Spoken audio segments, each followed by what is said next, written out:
We are going to be in Daniel 8 this morning. If you don't have a Bible and you'd like one, there's some blue Bibles in the back. I would love you to grab one, take it home. It's our gift to you. We're going to be on page 434 of that Bible in Daniel chapter 8 this morning. And I'm going to move in and out of that passage a little bit rather than trying to read the whole thing to you at once, because then there'll be a lot there for you to try and remember. So I'm going to move back and forth to the passage a little bit. As we get started this morning, I wonder if you have been through... I'm hot right there. I'll let you mute that. I wonder if you've been through something traumatic, whether you've seen something traumatic, or you've been involved in an accident, or you've had some kind of issue that you woke up with that vision in your head for weeks and months afterwards. Either something you witnessed or something that happened to you. I know I've had something similar to that. And there comes a time period where that starts to fade from memory, where you start to feel like a person again who's going to be able to move on from that event. As we come into Daniel 8, I think we find Daniel in that place, where Daniel 7, the vision of Daniel 7, at least the emotional recoil of that is starting to wear off. He's starting to feel like a person again, and like he can move on again. And just in time for him to start to feel comfortable again, God rattles him with a waking vision that we read about in chapter 8. So if you'll grab your Bibles, I'm going to read verses 1 through 8 to start, and we'll go from there. Daniel chapter 8, verse 1. In the third year of the reign of King Belshazzar, a vision appeared to me, Daniel, after that which appeared to me at the first. And I saw in the vision, and when I saw, I was in Susa, the citadel, which is in the province of Elam. And I saw in the vision that I was at the Ulai canal. I raised my eyes and saw, and behold, a ram standing on the bank of the canal. It had two horns. Both horns were high, but one was higher than the other, and the higher one came up last. I saw the ram charging westward and northward and southward. No beast could stand before him. And there was no one who could rescue from his power. He did as he pleased, and he became great. As I was considering, behold, a male goat came from the west across the face of the whole earth without touching the ground. And the goat had a conspicuous horn between his eyes. He came to the ram with the two horns, which I had seen standing on the bank of the canal, and he ran at him in his powerful wrath. I saw him come close to the ram, and he was enraged against him and struck the ram and broke his two horns. And the ram had no power to stand before him, but he cast him down to the ground and trampled on him. And there was no one who could rescue the ram from his power. Then the goat became exceedingly great. But when he was strong, the great horn was broken, and instead of it there came up four conspicuous horns towards the four winds. Chuck asked when I wanted to preach if I wanted to take one of the chapters in the narrative or one of the chapters in the apocalyptic. And as I started to study, I started to rethink my choice, right? Because as we read this, we're like, oh, all this makes perfect sense. I know exactly what the application is and what I'm supposed to do with this. Not only do we not understand, but there's a whole other point of view here that Daniel, who received this vision, would have understood very different things than we do, and would have not understood some things that we might understand with hindsight. So this morning, as we look at it, we're going to try and think about, okay, what would Daniel have struggled with? And I'm going to try to give you some of what Daniel would have understood, but we're going to try to look at it first from his perspective without our hindsight of history, and then we'll come back and bring that into view. That gives us a couple of advantages. Number one, they wouldn't have understood everything, so now we can see what they were meant to get out of this vision. And number two, I think it releases us from this idea that we have to understand everything that's going on in our time in history right now. There's lots that God is doing that I look at God and go, why? Why this? Why now? And I'm sure Daniel would have had those days. So rather than trying to understand this whole thing from every perspective right off the bat, we're going to give ourselves the same grace that we would have given Daniel to understand his piece of it at a time. The chapter begins with a chronological marker. This is very common of the books in Daniel. We see him tell us when this was taking place. It says, in the third year of Belshazzar's reign. 2 years after the vision of Daniel 7. If you were here last week, or you watched online last week, you got to hear about the vision of Daniel 7 with the four mighty beasts that come up in this incredible imagery and language that span really the whole of the time from when Daniel was there to the second coming of Christ. That serves as the overlay for all of the rest of the apocalyptic chapters. We're given a setting, right? We're told this is taking place in the citadel at Susa. Now, this would have been a citadel that was actually destroyed at this time, that Babylon destroyed in their conquests. And it would have been in Elam at the Ulai Canal, which would have been the center of the Persian empire, the center of the Persian power from the Jews' perspective. So what Daniel has is a vision coming to him in a distant place about far future events. So as you can imagine, his understanding is going to have to come a little bit at a time, just like ours. There are similarities with Daniel 2 and Daniel 7. Daniel 2, as you remember, was the dream with the statue. Daniel 7 was the four beasts. Both those and this passage have vague images of world powers coming up and then being destroyed, and coming up and being destroyed. There are differences between these passages as well that we're going to look at, starting with how they're represented, a statue and beasts, and now these animals. And so far, what we're seeing is a much more limited scope of our vision. We're not seeing the whole picture like we saw in Daniel 2 and Daniel 7. We're starting to see a more granular picture of it. One of the illusions that comes up over and over in chapter 8 that I want you to attune your ears to is this idea of great and powerful. For instance, the horn throughout the Old Testament is heard as the symbol of power. We use that to represent power and kings. And we're going to see no different here. Verse 4 says that the ram, no one could rescue from his power. He did as he pleased, and he became great. Verses 6, 7, and 8 talk about the goat and his powerful wrath, and how there was no one who could rescue from his power, and how he became exceedingly great. Right? So we're going to see these words come back up over and over. So just keep your ears open so when you hear that, we can start to get a picture of what greatness means in this passage. I'm going to keep reading some of the vision. I'm going to go to verses 9 to 12. It says, out of one of them, the four horns that sprang up on the goat, came a little horn, which grew exceedingly great towards the south, towards the east, and toward the glorious land. It grew great even to the host of heaven, and some of the host and some of the stars it threw down to the ground and trampled on them. It became great, even as great as the prince of the host, and the regular burnt offering was taken away from him, and the place of his sanctuary was overthrown. And a host will be given over to it together with the regular burnt offering because of transgression.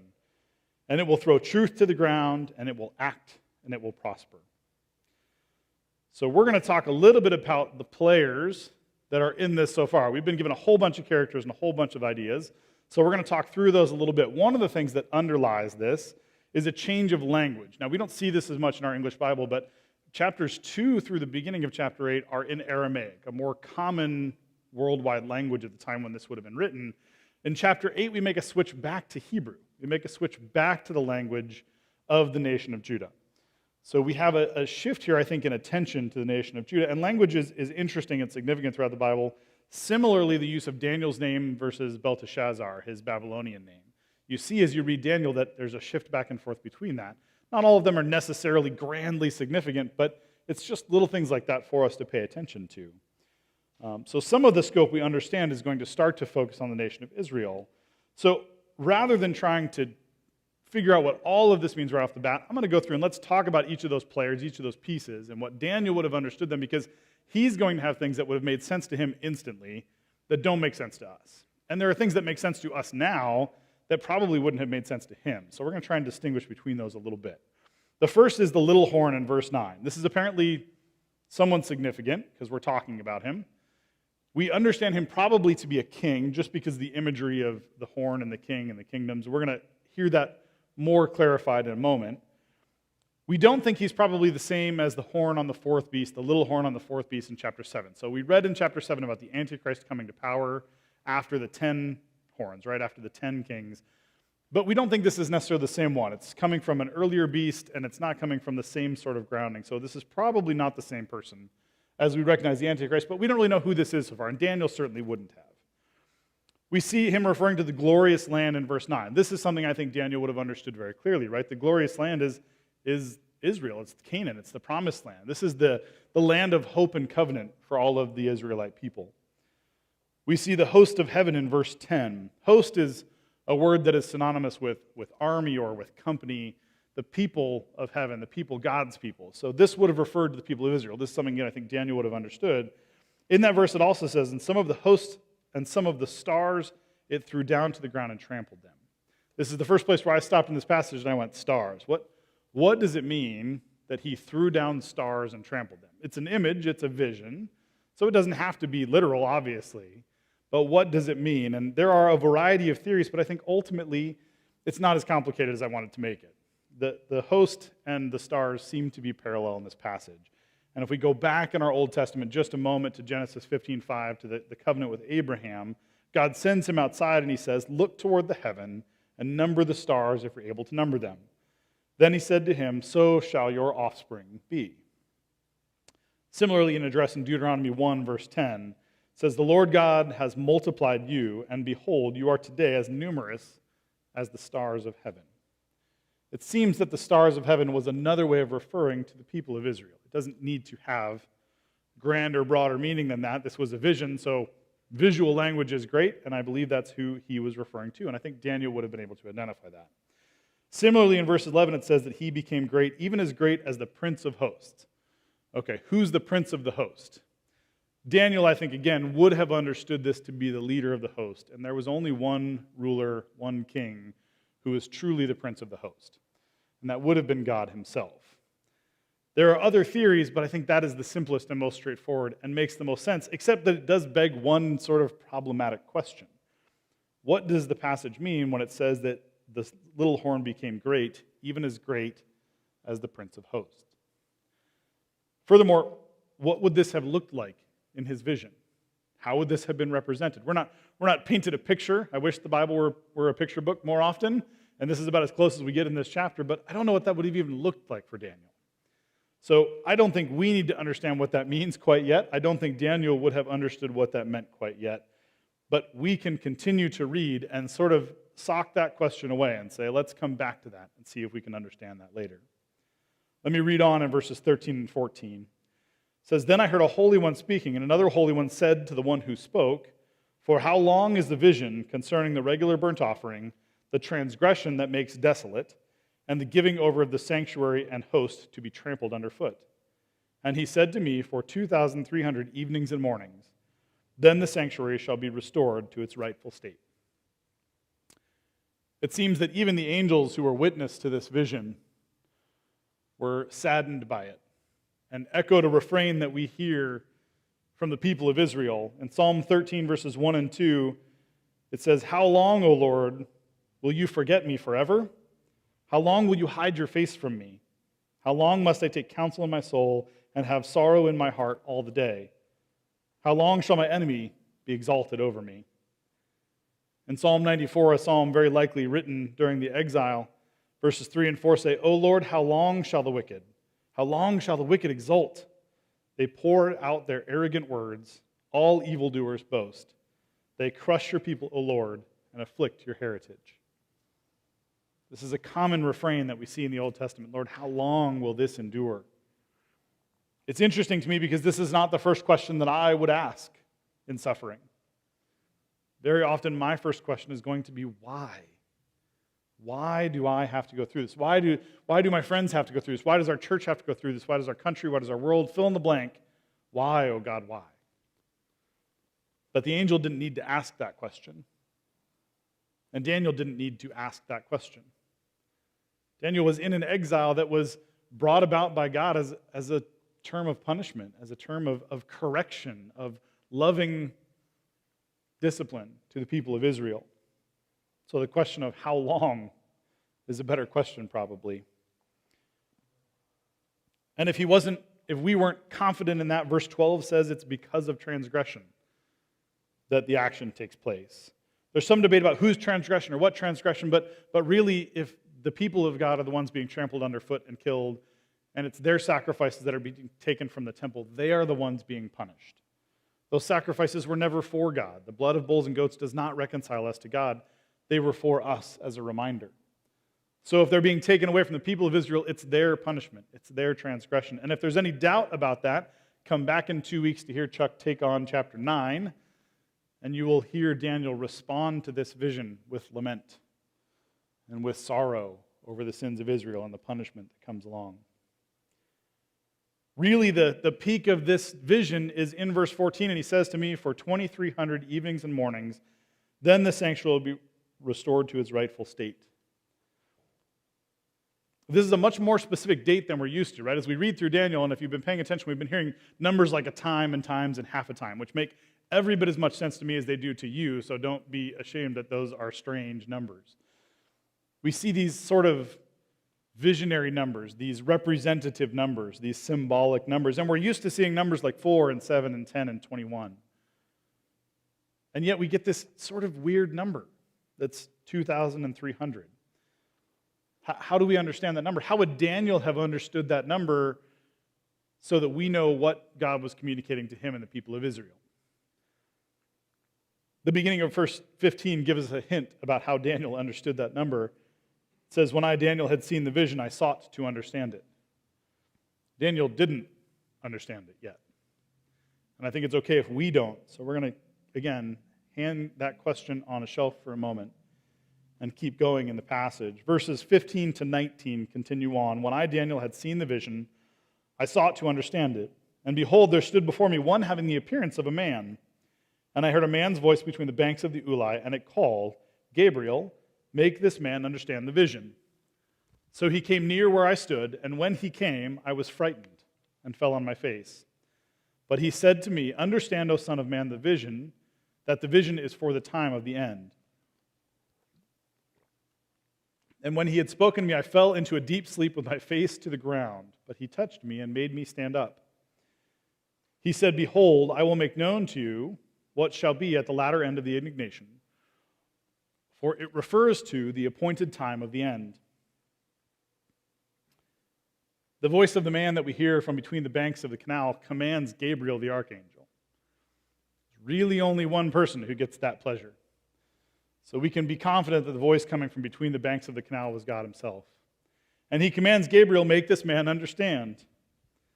How blessed we are that we have a God who continues to communicate with us in words that we can hear and understand, that we can read and understand, that we can share in discussion between one another, that we're not left to guess. The angel says that this is the time of the end, or the latter end of the indignation. Again, unlike chapter 7, I don't think we're talking about the end of all time. We're not talking about Christ's return here. We're talking about an end, not the end. This vision doesn't seem to have either the Antichrist or the return of Christ in view. Again, this is a shorter view of history. This is zoomed in a little bit to tell us something specific about the end of the indignation brought about by the little horn, the end of the transgression that makes desolate. And this is still something that Daniel might not have understood fully. He might have seen a nuanced difference, but he might not have understood that fully. So it's okay if you don't on first reading of this as well. Let me continue on with the explanation that the angel gives in verses 20 through 25. He says, as for the ram you saw with the 2 horns, these are the kings of Media and Persia. And the goat is the king of Greece, and the great horn between his eyes is the first king. As for the horn that was broken, in place of which 4 others arose, 4 kingdoms shall arise from his nation, but not with his power. And at the latter end of their kingdom, when the transgressors have reached their limit, a king of bold face who understands riddles shall arise. His power shall be great, but not by his own power. And he shall cause fearful destruction, and shall succeed in what he does, and destroy mighty men and the people who are the saints. By his cunning he shall make deceit prosper under his hand, and in his own mind he shall become great. Without warning he shall destroy many, and he shall even rise up against the Prince of Princes.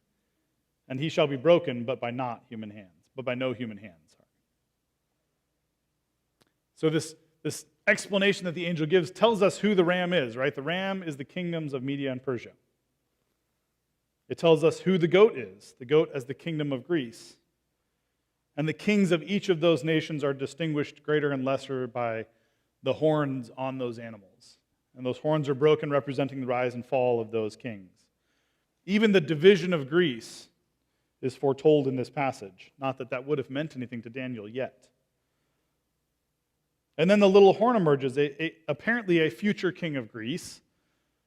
More evidence that this is not the Antichrist, but one more king in a line of succession. And though he might not be the Antichrist, we talk oftentimes from the pulpit and in our classes about a type of Christ. What does it mean something is a type of Christ? Well, it's a representation of Christ. It's a way to describe Christ in narrative and descriptive language without actually talking about Christ. It gives us a glimpse of who he is and how he operates and what he's about. In the same way, the little horn here represents a type of the Antichrist. It shows us a glimpse of who he is and how he operates and what he does. He's arrogant and bold of face. He's cunning as the one who understands riddles. He has the ability to manipulate words. See Genesis 3 and the serpent in the garden asking pointed questions. And then temptation of Christ in the desert, asking manipulative questions, cunning questions. He's a destroyer and a desecrator. Verse 24 says that he destroys mighty men and the people who are the saints, again referring back to the host of heaven and the stars. Verse 25, he shall destroy many, and he shall rise up even against the prince of princes. If we go back to the original vision, verse 13 says, he commits the transgression that makes desolate. Verses 10 through 12 read, it grew great even to the host of heaven, and some of the host and some of the stars it threw down to the ground and trampled on them. It became great, even as great as the prince of hosts, and the regular burnt offering was taken away from him, and the place of his sanctuary was overthrown. And a host will be given over to it together with the regular burnt offering because of transgression, and it will throw truth to the ground, and it will act and prosper. So this leads us back to a question we shelved a little while ago of what does it mean for him to become as great as the Prince of Hosts? What does it mean in the interpretation that he will rise up against the Prince of Princes? How do we understand these passages? How do we understand greatness in general? As I read this passage and the word great and greatest came back up in my mind, I heard a soundbite that kept clicking over in my head from a 1964 television interview of a man named Cassius Clay, better known to some of you as Muhammad Ali. Before his championship fight with Sonny Liston, he said to the cameras, I am the greatest. I am the greatest.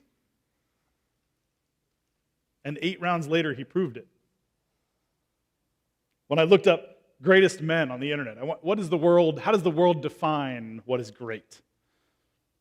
I found a list, a top 10, that comes from a book of, I think, the top 100 greatest, most influential men in history. It was written in the 70s and revised in the 90s, and it's every bit as good as you think it is, don't worry. But it had a top 10. So the top 10 greatest men in history, number 1, the Prophet Muhammad. Number 2, Isaac Newton. Sliding in just behind the father of physics is Jesus Christ. Buddha, Confucius, Paul of Tarsus makes the top 10. Saul Paul, as my children call him. Kai Lun, Johannes Gutenberg, Christopher Columbus, who I thought we decided didn't actually do anything, and Albert Einstein. These are your top 10 greatest men of history. This is how the world views greatness. And how does this passage describe the quote-unquote greatness of the ram and the goat? I think professional boxing is a wonderful analogy for this, right? They were the greatest. They were unstoppable. Until one day they weren't. And then the next guy, he was the greatest. He was unstoppable. The new champ put the belt on him, and then he lost, and he wasn't the greatest anymore either. What does how they're portrayed in this passage tell us about greatness? Well, in chapter 2 in the vision, we have a statue, right? We have an image of man, not real, but an image of man theoretically created by man that glorifies man, right? In chapter 7, we have beasts, the way God would have seen them, grotesque and unclean, and terrifying the way we would have seen them. And now in chapter 8, when the theme becomes greatness, how are they described? They're little more than livestock. They're domesticated animals we might have eaten for dinner. This seems inconsistent with this idea that they're the greatest and they're the power and authority. Then we're introduced to this little horn, described first as little, which is fun. How does he represent the same warped view of greatness? Verse 25 says, and in his own mind he shall become great. This seems to be the key to unlocking that passage, right? In his mind, he is the greatest. His greatness is in his imagination, and what little authority he has is temporal at best. Like all of the horns before him, and Muhammad Ali and the Prophet Muhammad and Isaac Newton, their greatness came to an end. most certainly when they died and stood before a holy God in judgment. What about Daniel? What does his experience tell us about greatness? He was someone who, as a boy, not much older than my son, was taken from his home and dropped into the palace of one of the most powerful despotic kings in all of history. And he was able to stand and tell truth and challenge where necessary and risk his life for what he believed, never bowing a knee to the religion or the leaders, but serving faithfully and being obedient to his God. And he continues to stand in those kind of palaces with the ram and the goat and those who are the greatest. Maybe not the goat. He doesn't live that long. What about verses 17 and 18? And in this vision, he's having a vision, right? This isn't a real event that occurred. This is a vision that was delivered to him, a waking vision. And if you read back through this chapter, you're going to realize that Daniel never speaks, not once, in this passage. In the vision of the greatness of God, he can't even muster words. And ultimately, an angel has to ask the question for him, "How long, O Lord?" And God has to request the explanation be given to him because he can't ask, "What?" And when Gabriel does come to describe to him what happens to poor Daniel, Gabriel approaches and Daniel immediately hides himself in fear from a visionary presence of an angel of God, not even God himself. And if that wasn't enough, the angel speaks to him, hits the floor, passed out, unconscious. And the angel has to restore him and bring him back up. What would Daniel have understood about greatness? Furthermore, this passage tells us about where the little horn gets his greatness and power from. First, he gets it from his deceit and from his imagination. He decides he's great, and he goes about getting it by whatever means necessary. And he creates an image of himself in his head that he lives out. Verse 24 tells us more specifically, his power shall be great, but not by his own power. When we see things happening in the Bible that don't seem to have an agent, when we're told this happened, but not by this means, or this happened to this person, when we get a passive verb or a passive thing happening, we encounter what we call the divine passive. When there's no other agent responsible for something, most of the time in Scripture, it's because God himself was the actor. God himself made it happen. So when we see it say that his power shall be great, but not by his own power, since we're not given another explanation, the assumption here is that God delivers his power to him. And if we're not clear about that, we go to verse 25 when it says that he shall be broken, but by no human hands. Here it's not just a passive. We're not just not told who the actor is, but we're actually told no human hand is going to be responsible for this. Well, if no human hand is responsible for it, then there's only one other person who could have done it. So in the same way that his power comes from outside of himself, his power is taken from outside of himself. God makes a visible illustration for Daniel of this little horn, and really to the nation of Israel and ultimately to us, that human power and authority are borrowed power and authority at best. The last two verses in Daniel 8, verses 26 and 27, the angel continues, "The vision of the evenings and the mornings that has been told is true, but seal up the vision, for it refers to many days from now. And I, Daniel, was overcome and lay sick for some days. Then I arose and went about the king's business, but I was appalled by the vision and did not understand it."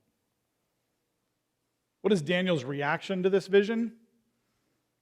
He lays sick in bed for days. He's so overcome by the vision and the presence of God and all of the information that he simply lays sick in bed. I've never experienced something where somebody delivered information to me that disabled me for days. Some of you may have. I'm thankful that God has spared me of that. But this idea that his initial reaction was to lay sick. And what did Daniel really have? He had a vision from a destroyed citadel about a future king that he had no other information about, who would deprive the nation of Israel of their right to sacrifice and worship in the temple. But after all, the temple was destroyed at this time. Babylon had destroyed the temple when it went through Israel. So what was he left to believe? That the temple would be rebuilt and regained and then lost again? This would have been heartbreaking for somebody like Daniel, who was awaiting the return from exile for all of his people. And what on earth was he supposed to do with this information? This is not news that you call your friends and say, hey, guess what I just found out? You didn't win the lottery. Something tragic was going to happen. And even though it tells us that it would be restored in the end, the time period before that was going to be painful. And he was told to seal it up. So this is just for me? So I just get to sit on this and enjoy this by myself? What it ultimately says is that he didn't understand. Chuck said this last week, and I'll repeat it again. The fact that we read something like this and it says Daniel didn't understand should bring us hope. Because then when I don't understand, hopefully I don't feel quite as foolish for not understanding myself. Understanding is often a very hard-fought battle, and it's rarely won in a single fight. But even though he didn't understand, when he recovered, what does it say that he did? It says that he got back up and went about the king's business. Even though he was frustrated and didn't understand what was going on around him, he got back up and he went back to the life to which God had called him. And he did so with gusto, right? This was not a guy who halfway did things. That's just not the impression we ever get of Daniel.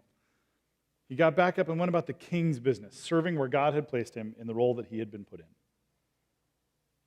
I wonder what he might have understood later. Having been given some time to consider this, having given some time to think about the vision, talk to trusted friends about the vision, and to study it together, what he might have understood. It brings me back to the 2300 evenings and mornings. Evenings and mornings is just a Jewish way of saying a day, right? If we go back to the creation account, we see there was evening, there was morning on the first day. So 2,300 evenings and mornings. The time frame is different than what we're used to. And many attempts since then have been attempted to really Cinderella shoe this thing onto events that took place in history. And frankly, none of them are spectacular. Some of them are pretty interesting, but none of them are spectacular. And Daniel wouldn't have had any of that information. So the message that he was meant to understand must have been different than that anyway. If Daniel had to give some sort of understanding of this, I think he might have done it in a couple ways. One way is the number 2,300 certainly gives weight. If you tell me something's going to happen to me for 2,300 days, I'm going to have to get out a calculator to figure out how long that is. And it doesn't sound like a short time that I'm excited about, right? Secondarily, when you do the math, you find out that it's less than 7 years. It's about 6 years and 4 months. What Daniel might have understood is that a period of divine judgment in the Bible is typically about 7 years. We see that in the famines at the time of Elijah and 2 Kings, and we see that in the Midianite oppression in Judges 6, where God punishes his people and divine judgment comes about in periods of 7 years. So there might have been some hope there that this was less than a full period of divine judgment. But even that, I think, is probably stretching.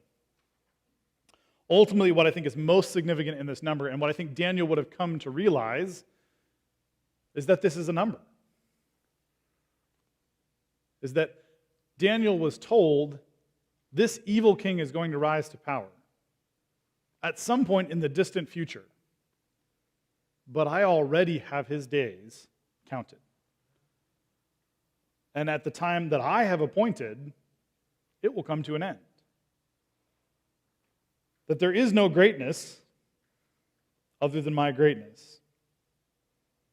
And all power and authority is borrowed. What I think he might have come to understand is this statement, and this is what I want you to remember, is though evil may prevail for a time, all authority is granted by God, and he already knows the day, the hour, and the means by which he will take it back.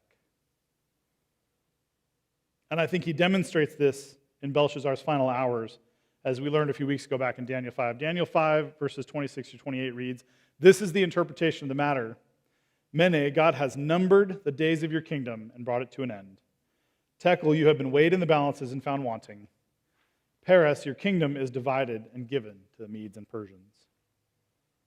I believe it was God's providence that placed this vision during the reign of Belshazzar so that this moment could happen some 5 or 6 or 7 years later, to make clear to Daniel and to the Israelite people and to the watching world that your days are numbered. So what can we gain? If we zoom out for a moment, we assume that that was the message that Daniel was intended to hear and portray. If we zoom out now and get the benefit of our hindsight of history, what can we gain from it? I know there are history buffs out there and Bible nerds out there who are dying because half of the fun of this passage is how it overlays with real history. So I promise, we're getting there, I promise. So much of this vision is accurate that many scholars refuse to believe that it was written in the 6th century BC. Because it talks about events that take place in the 4th and 2nd centuries, hundreds of years later, with disturbing accuracy. But we understand that we have a God who lives outside of time and who can see these events and certainly tell them as they were. So what do we know? We know that, in fact, Media and Persia do take over the Babylonian Empire. We actually see that in Daniel. That happens in chapter 5. We see that step takes place. The ram takes possession of the empire. They're a world power who possesses much of the known world at that time. And the Persian Empire, like all champions, is dethroned by the Grecian Empire. The goat, led by its conspicuous horn, the first king, who we would come to know in history as Alexander the Great, moves across the empire with troubling speed. In a matter of 3 years, most of the empire is taken by Greece. Skirmishes would go on for years, but in 3 years they take most of the largest empire known to man. Yet just as it reaches the pinnacle of its power, Greece is badly wounded by the death of Alexander the Great. Having never lost a military battle, his life is cut short. Theories abound, but his life ends. His kingdom falls into turmoil. Civil war, infighting. It's divided amongst his 4 generals, and 4 nations arise from the Grecian Empire. From one of those empires, the Seleucid Empire, coincidentally where the Susa citadel in this vision would have taken place, a man rises to power. And I say rises because he was not in line for the throne. He was a younger brother of sort of a secondary family. And he rises to power through a variety of intrigues, which most likely involve the assassination of his brother and his infant nephew, who would have taken the throne. Coins stamped in his name read, King Antiochus, God manifest, bearer of victory. He would become known to history as Antiochus Epiphanes. Though the Greeks generally respected the Jewish temple and their right to practice their religion because it kept the peace, Antiochus was far less than tolerant, and far less tolerant than the previous kings. The books of 1st and 2nd Maccabees from the period between the Old Testament and the New Testament are essentially all about this time in history and the battle that ensues between Antiochus and the Jewish leaders. As the conflict grew, a group of conservative Jews led a revolt while Antiochus was in Egypt and thought to be dead. They attempt to retake the temple, and they're wrong. Antiochus is not dead. And they fail to retake the temple in that attempt. The book of 2nd Maccabees records for us historically the events that transpired afterwards. When the news of what had happened in Jerusalem reached Antiochus, he thought the whole of the country of Judea was in revolt, and he became as furious as a wild animal. So he left Egypt and took Jerusalem by storm, giving his men orders to cut down without mercy everyone who they met and to slaughter anyone they found hiding in houses. They murdered everyone, men, women, boys, girls, and even babies. 3 days later, Jerusalem had lost 80,000 people, 40,000 killed in the attack, and at least as many were taken away to be sold as slaves. But Antiochus was still not satisfied. He dared to enter the holiest temple in all the world. With his filthy and unholy hands, Antiochus swept away the sacred objects of worship. In the second book, in chapter 6, that continues, not long after that, the king sent an elderly Athenian to force the Jews to abandon their religion and the customs of their ancestors. He was also to defile their temple by dedicating it to the Olympian god Zeus. Gentiles filled the temple with drinking parties and all sorts of immorality. They even had intercourse with prostitutes there. Forbidden objects were brought into the temple, and the altar was covered with detestable sacrifices prohibited by our law. It was impossible to observe the Sabbath, to celebrate any of the traditional festivals, or even so much as to admit to being a Jew. Now, why do I tell you this story of Antiochus? As I'm sure you've connected, Antiochus is what history has come to know to be the little horn. The prophecies predate him by more than 4 centuries. His rise to power, his desecration of the temple, and ultimately his death are foretold and come to pass. God uses kings and kingdoms over 500 years to reveal to Daniel and the nation of Israel and us his sovereignty over kings and kingdoms. He turns great kings like Alexander into footnotes and turns irrelevant nobodies into major characters. God shows us through Daniel's vision of Antiochus again that evil may prevail for a time, but all authority is given by God. And he already knows the power, the time that he will take it back. But not just through Antiochus, right? Antiochus is still just a type. And we have seen Antiochus rise again and again. Hitler, Stalin, Mao, fill in the blank with your favorite despot. So what do we do with this? This vision obviously didn't bring Daniel a whole lot of hope, right? He didn't spring out of bed to go tell everybody about it. It was hard for him to hear, and it's hard for us to hear. If you tell me that my church or my child or my wife is going to suffer for 7 years, I would be heartbroken. If you tell me that it's purposeful and that it's going to come to an end and God will use it for glory, that doesn't stop me from mourning the loss of that time and that health and that happiness. But the truth about Daniel should bring us great confidence, if not immediate comfort. I don't need to despair when my candidate for school board, Congress, or even my president don't get elected. I don't need to despair when laws that I disagree with seem to be traveling through my government. I don't need to despair when evil, power-hungry leaders oppress my attempt to practice my religion and suppress what I believe, because I know that God has already numbered their days and that their power, like all others, will come to an end. God does not promise me comfort or ease, nor does he promise me that he won't challenge me with anything I can't handle. It's just the opposite. Please don't repeat that refrain to people. What he tells us is that he will fulfill his purposes in his timing, not in my timing, maybe not even in my lifetime. But if he is what is ultimately best for me, and he has and gives good things to his children, then I don't need to despair regardless of the circumstances. As one author put it, the final word is not had by the ram or the goat or the little horn, but by the Lamb. So we worship Jesus the Lamb, the one through whom God's kingdom comes for all of eternity. He is the one who finally triumphs, who has secured our future, and who has and will sustain his people in this prolonged season of exile and suffering. As we look at greatness, Christ is the only true greatness, and his kingdom is not numbered. His days are not numbered. It does not end. If that's not practical enough for you, let me take 2 minutes to give you 3 practical things we can understand from this.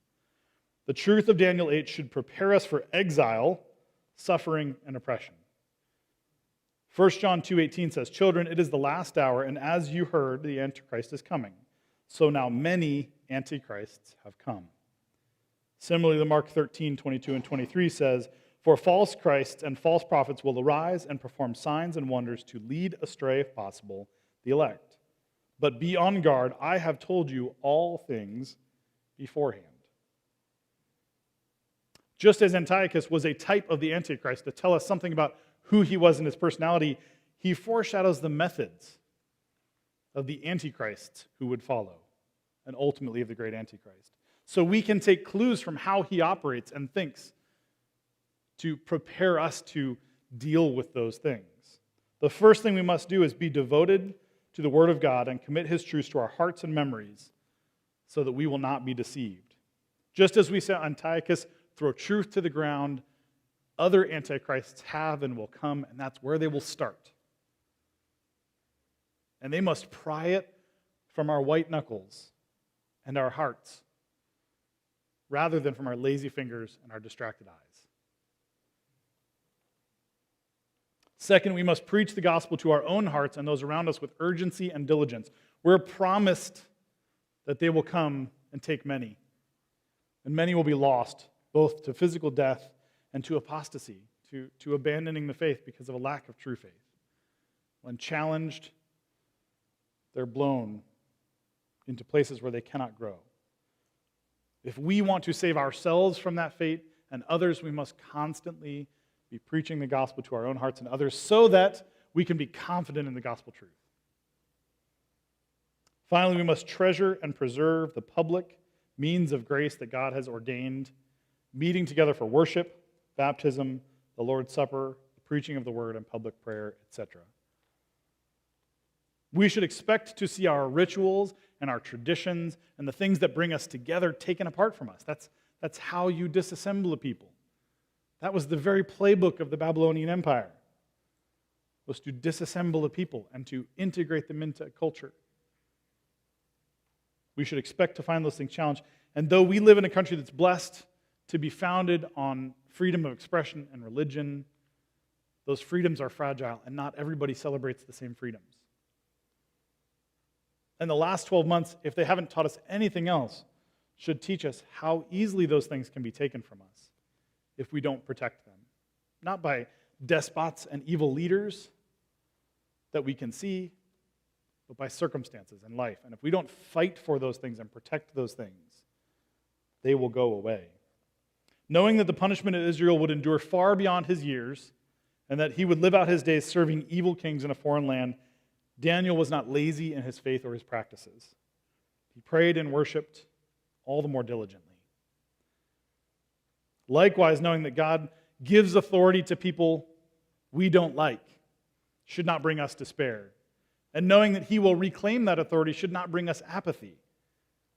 Rather, it should cause us to confidently live out the lives of faith to which God has called us in our place and our time in history with the same diligence and energy that he deserves and that Daniel modeled for us. Let me pray for us.